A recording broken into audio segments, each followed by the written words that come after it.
Hey, good Friday night. Or, no, wait, today's Saturday. That's right. When you don't go to sleep and you work on motors all the time, you lose track. Anyway, just got in the shop tonight. I went down to Detroit and watched the Tigers lose today. And it's a couple hour, almost 3 hour drive for me. But last weekend at the Motor Muster, I had a guy come up to me and offer me a Chris Craft. And so during the week, I got a friend, a neighbor. He's got a cottage up here, but he lives down that way. Works and lives down there during the week, and he comes up every weekend in the summer. And so he made the deal happen for me. He picked it up for me, brought it up, and I just got it in here. Now, as we were talking at the Motor Muster last weekend, the guy told me it was seized, and he doesn't, he said, no, it doesn't run, it's seized, this and that. I got it in here. Right away I took the side cowls off because that's how you can't get to the spark plugs. Chris Craft, not just Chris Craft, most of the motors from the 40s and 50s. So I got in there and I said, wow, that's a weird looking spark plug. It was really skinny. I'll put it next to a regular spark plug.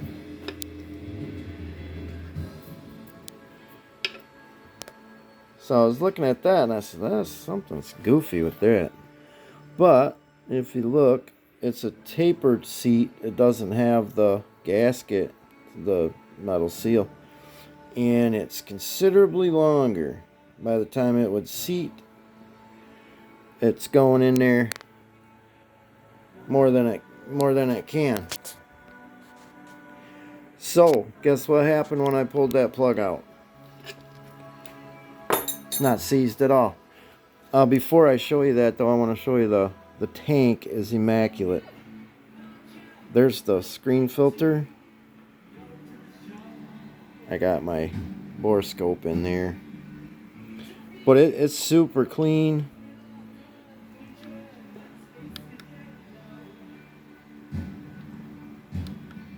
Whoops, I didn't want to hit that, the wrong button.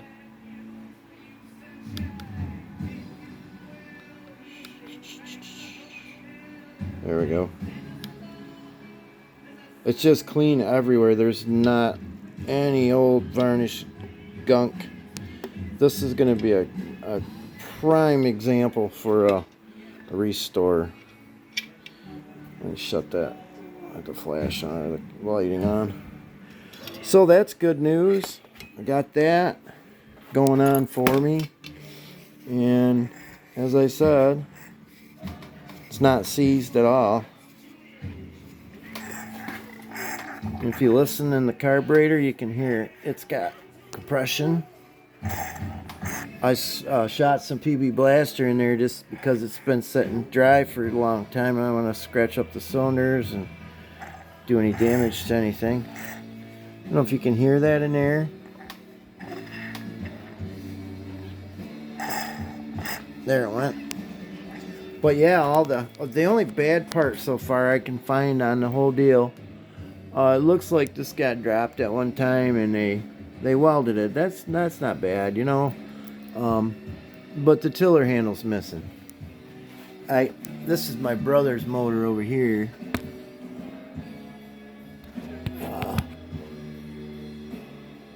It's in there, but anyway, his looks a little better cosmetically than the one that I got today. But the recoil's over here. The recoil works, but the center fastener, when I unscrewed it, this thing dropped out.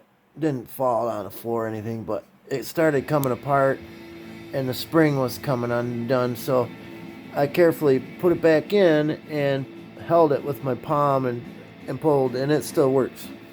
So I just gotta figure out what makes that tick. On the opposite side, there's a cover with two bolts, fasteners, and of course one came out and one wouldn't, so I have to stop with that for a minute, let it soak. I got some PB peanut butter jet blaster on that one too. I'm gonna shut this camera off. Well, actually I can show you in the cylinders. The fuel tank is just, that's a big win.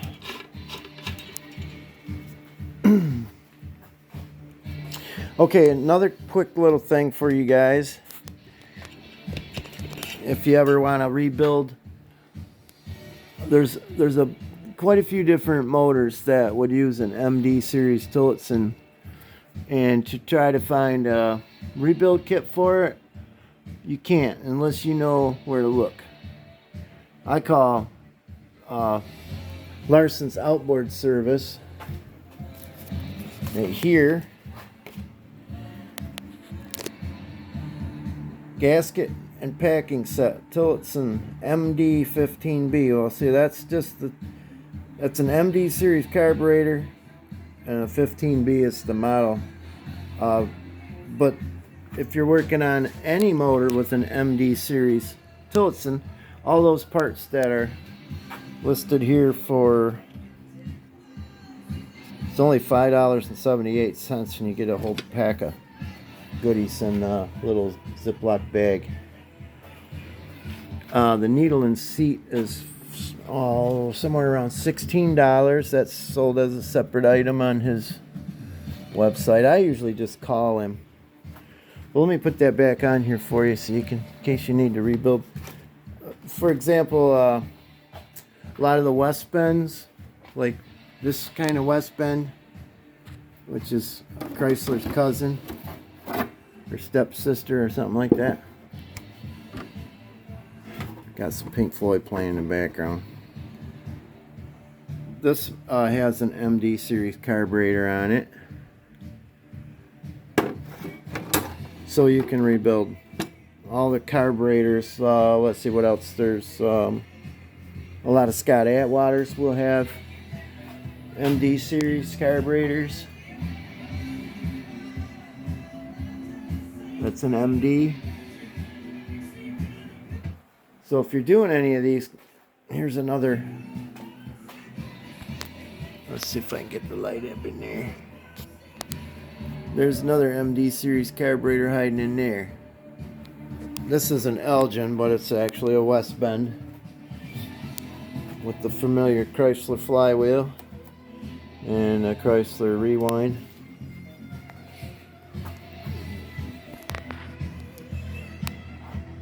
Because Chrysler bought West Bend out in 1965. So anyway, if you're looking to rebuild a Tillotson carburetor, you call the Martin Outboard guy. He's the only guy that sells, he's the sole supplier of Martin Outboard motor parts. I'll try and remember to put this in the description, but that's his phone number there. I just call him and order this stuff. You can go on his website too. You should check it out. It's a pretty good website. He makes motor stands and plaques that you can have, like whatever brand motor you want to have him put on this oak plaque. You'll see if you go to the .com. But anyway, I was getting at the tiller was missing, and I haven't taken the flywheel off yet, but I'm sure I'm going to find cracked Bendix coils. But again, that's not a problem. You call Standard Magneto in Wooddale, Illinois. Look it up on Google.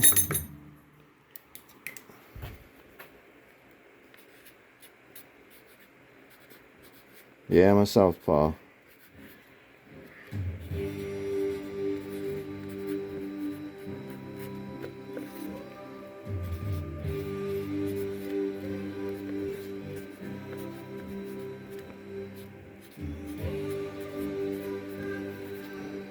And that would be for, well, they got a lot of stuff, but if you're rebuilding, let's say, a Champion, some of the old Mercuries, Chris Crafts, Olivers, and Perkins. I even got a Perkins now. Picked that up last weekend on the way home from the Motor Muster. Bendix Scintilla coils.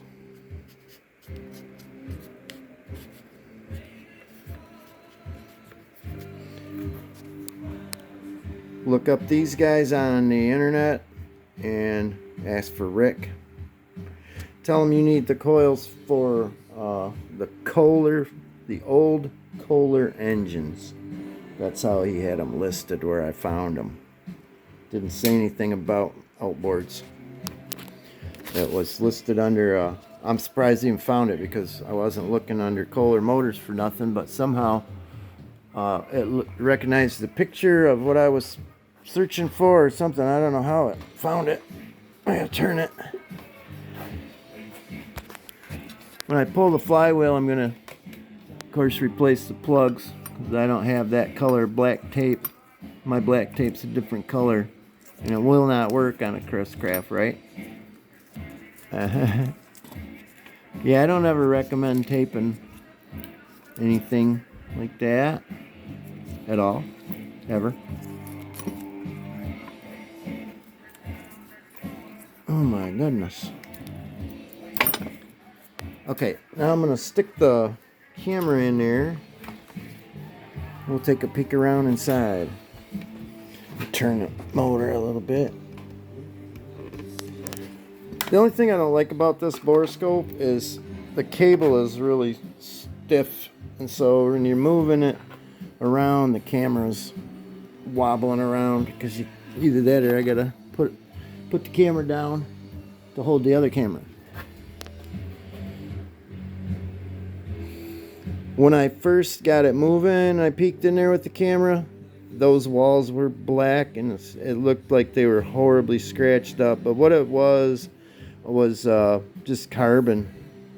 And when I finally got it to rotate, it made it look like the walls were scratched. I mean, there might be a little bit, but I don't see any major scoring from heat. Carbon buildup can also, whoops, I'm sorry, I was looking at the camera and not looking at the right camera. But she looks pretty good for a motor a guy thought was seized up when he bought it. Even though it was seized, I was still interested in buying it. Okay, here's the top cylinder. Oh, hold on a second here. There it is. Oh, I gotta rotate it and get the piston down lower.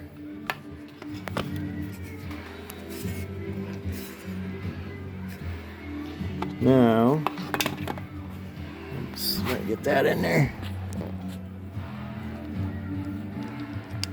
Oh, there we go.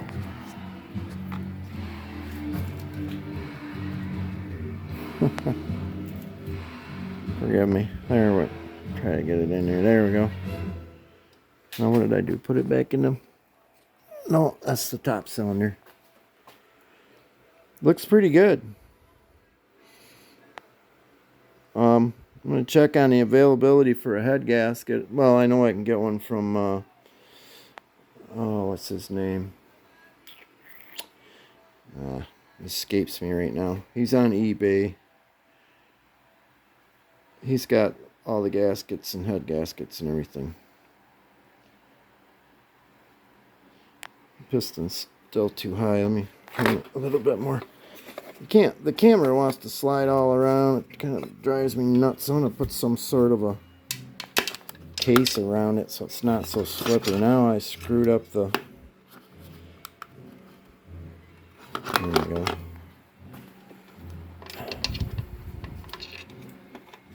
Sorry about all that.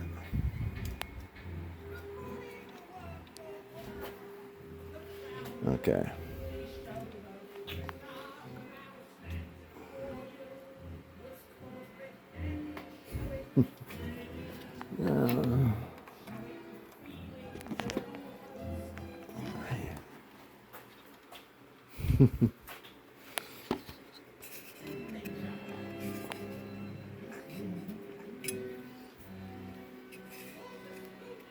Get it down past the exhaust.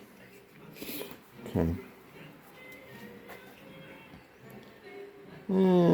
See, I don't think that's scoring. Maybe it is. But it's got compression. It'll run. It needs to be... I gotta get the carbon off. That's where I was going, talking about the head gasket.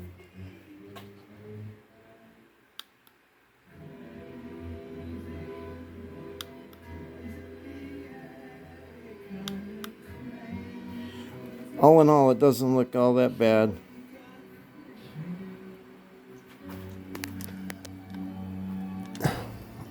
Having a hard time seeing this.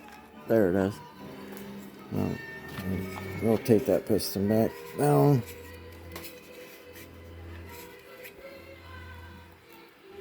Okay, now there's the top cylinder. Got a lot of carbon, so I'm going to want to... I'm sorry, I'm trying to hold all this and watch what I'm doing. And of course, the camera keeps sliding exactly where I don't want it to, so I can't get my phone on it, my camera. Yeah, my phone camera.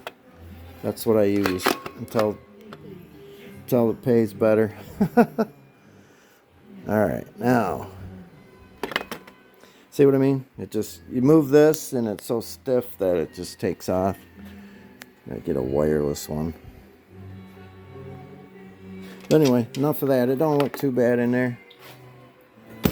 I think she's gonna run.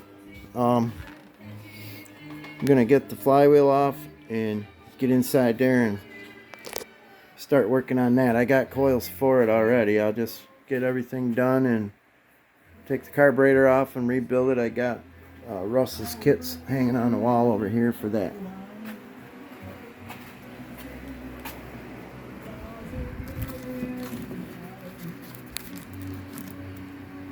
See, Oliver J is the same power head as a Chris Craft Challenger. So I think I got a head gasket in there. I'll take that all apart and decarb it. Here's some of the parts that I got from Russ for the Martin Albar guy for the MD carburetors. So that's where I'm at with that. We'll hopefully put up a video in about 24 hours of this thing throwing some bubbles in the tub. Thanks for watching. I'm guessing it's a 1948 Chris Craft Challenger 5.5. Have a good night.